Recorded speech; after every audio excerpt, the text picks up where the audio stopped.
अस्सलाम वालेकुम ट्रेडर्स। मैं हूं जुमशेद और आप देख रहे हैं साइम फॉरेक्स ट्रेडिंग साइकोलॉजी। दोस्तों, आज 23 नवंबर 2025 है। आज हम वीकली गोल्ड का एनालिसिस करेंगे और फंडामेंटल भी जानने की कोशिश करेंगे। सबसे पहले हम जाते हैं जी फॉरेक्स फैक्ट्री में।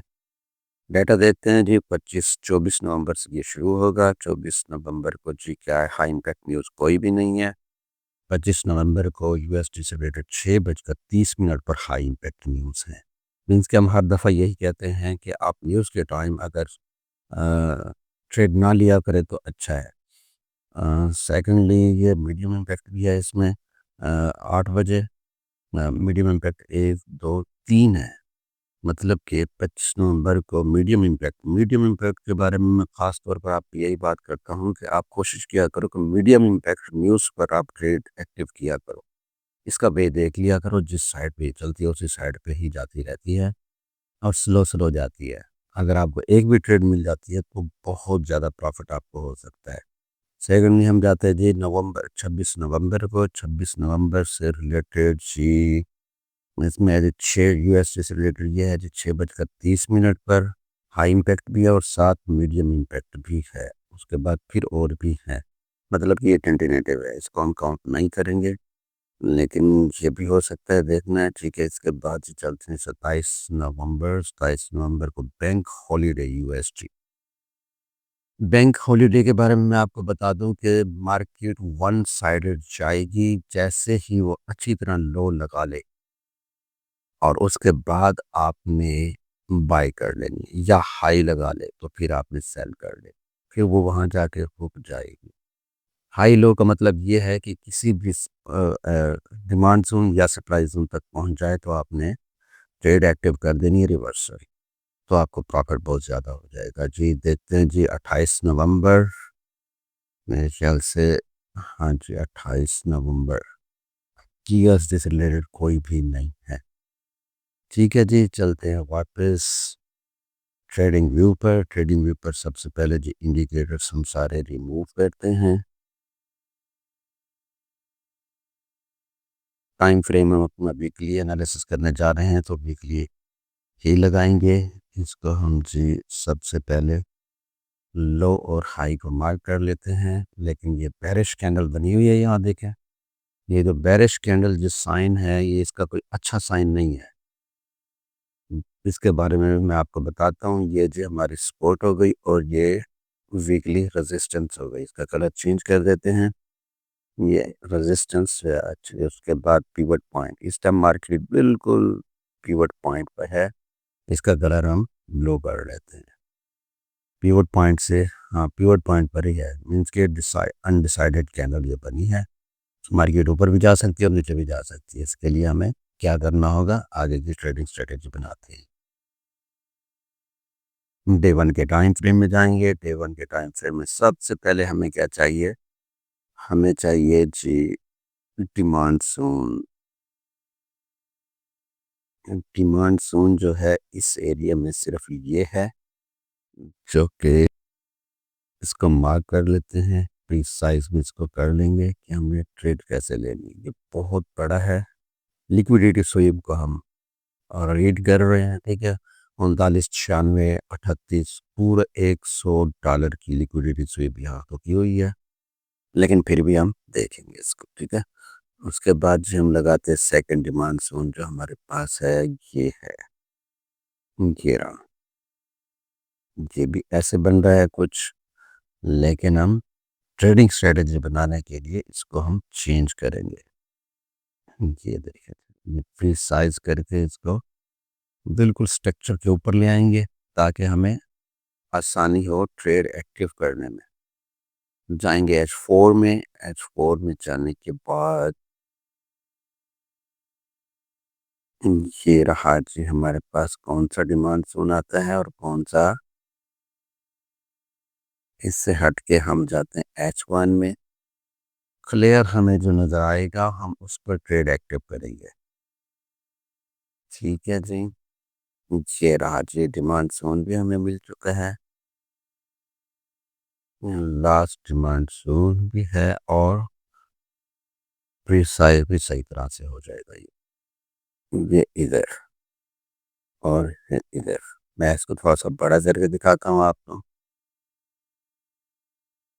ये रहा जो डिमांड जोन।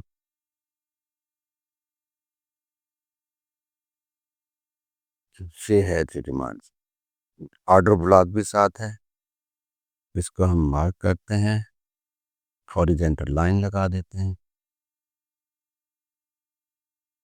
जहाँ ऑर्डर ऑर्डर ब्लॉक भी हो, डिमांड जोन भी हो, स्ट्रक्चर ब्रेक भी हो, चेंज ऑफ करेक्टर भी हो, वहाँ से रिजेक्शन बहुत ही ज़बरदस्त मिल जाती है।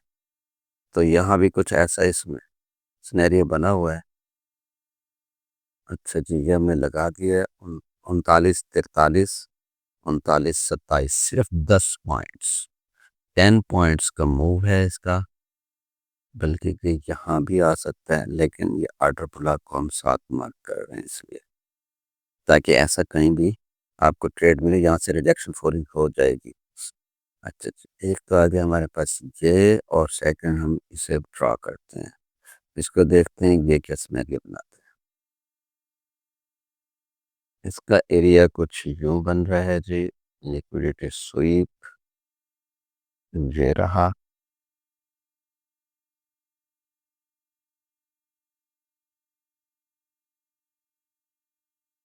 इसको बनाएंगे जी हम जहाँ, ये आयर ब्लॉक तो नहीं है हम, लेकिन डिमांड जोन है, यहाँ से इसको रिजेक्शन मिलने वाली है। ठीक है जी, जब भी आएगी मार्केट। अब ये लॉन्ग बिल्कुल प्रीवियस कैंडल को मैंने ये क्यों मार्क किया है, उसकी रीज़न है, जब वीकली एनालिसिस किए जाते हैं तो फिर ऐसे ही किए जाते हैं। ठीक है जी, मार्केट बहुत नीचे है। ठीक है, मैंने इसलिए ये किया है कि ये देखें, अब एक हफ्ते में यहाँ तो इजीली आ सकती है मार्केट, देर भी नहीं लगाएगी। पहली कैंडल आपको यहाँ मिलेगी, दूसरी यहाँ मिलेगी, 2 दिन में ये रिकवर हो जाएगा। तो ये मैंने बना दिया है, इसका भी एरिया थोड़ा सा मैं बना देता हूँ कि आपने ट्रेड यहाँ से किस जगह से लेनी है, ये और ये।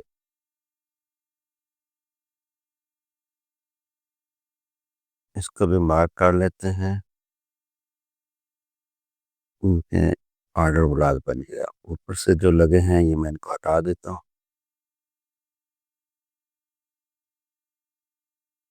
ये सपोर्ट हमारी है, ये पिवट पॉइंट है, इसको भी हम रहने देंगे अभी।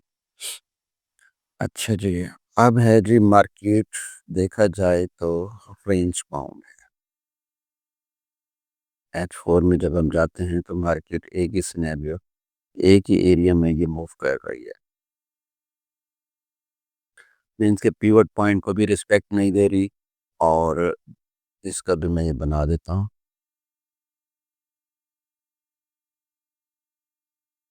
इस तरह से चल रही है मार्केट। ये राज, अब जो वीकली जो एनालिसिस हम कर रहे हैं, इसके लिए हमने क्या करना है, हमने सबसे पहली तो बात यह है कि इधर इसी एरिया में आए, आपने सेल की ट्रेड ले लेनी। इस एरिया में तो आपने बाई की ट्रेड लेनी, नीचे ऐसा लगा के रखना है। अब वीकली एनालिसिस जो है, हमने यहाँ वेट भी तो करना है। अब ये भी गुजर चुका है, ये भी गुजर चुका है, और ये सिनेरियो चल रहा है, मीन्स के ये मार्केट अगर यहाँ आके इस तरह की कैंडल बना देती है,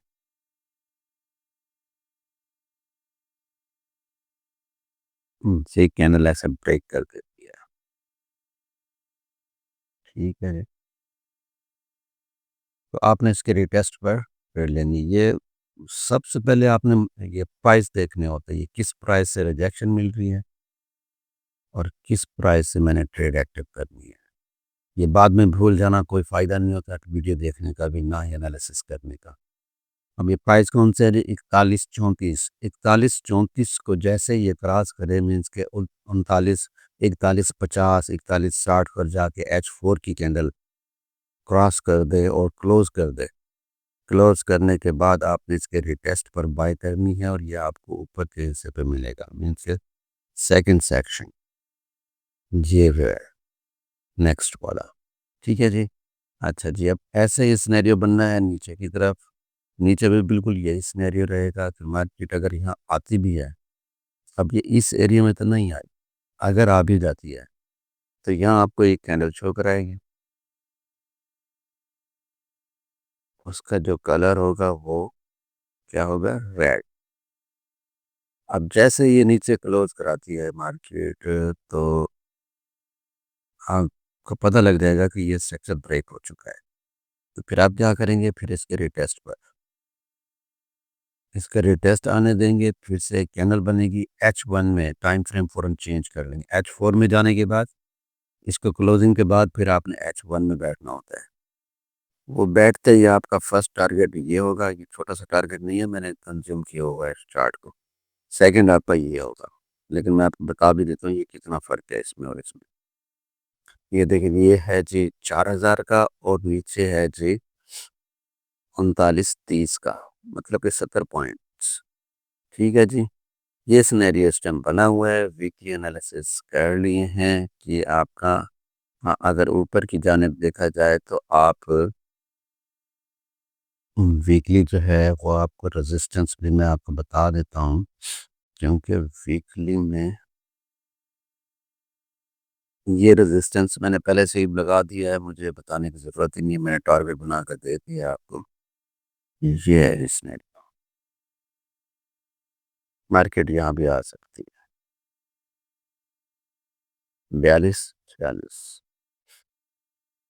सेकंड अगर बनाएं तो हम, नेक्स्ट भी बनता है, नेक्स्ट हायर हाई है। हायर हाई जो है इस दफ़ा लगा भी सकती है, नहीं भी लगा सकती मार्केट,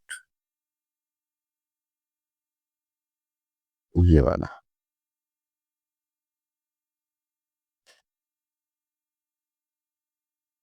ये है जी, सप्लाई जोन भी बन गया, डिमांड जोन भी बन गया, लेकिन आप इसके H4 में जाकर कल से ही ट्रेड शुरू कर देंगे, मीन्स के मंडे से। और ये सिनेरियो आपके पास बने हुए हैं, रिजेक्शन एरिया भी मैंने बना दिया है, देखा जाए तो ये भी सप्लाई जोन बना हुआ है। भूल ना जाने की वजह से मैं ऐसे मार्क कर रहा हूँ, लेकिन ये कंसोलिडेशन एरिया मैंने जब मार्क कर दिया तो आपको पता लग जाना चाहिए कि मैंने क्या किया है, लेकिन ये फिर भी मैं इनको मज़ीद मार्क कर देता हूँ।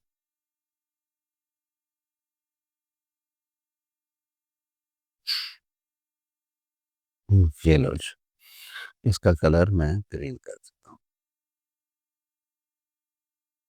ये है जी गोल्ड का सिनेरियो, ठीक है जी।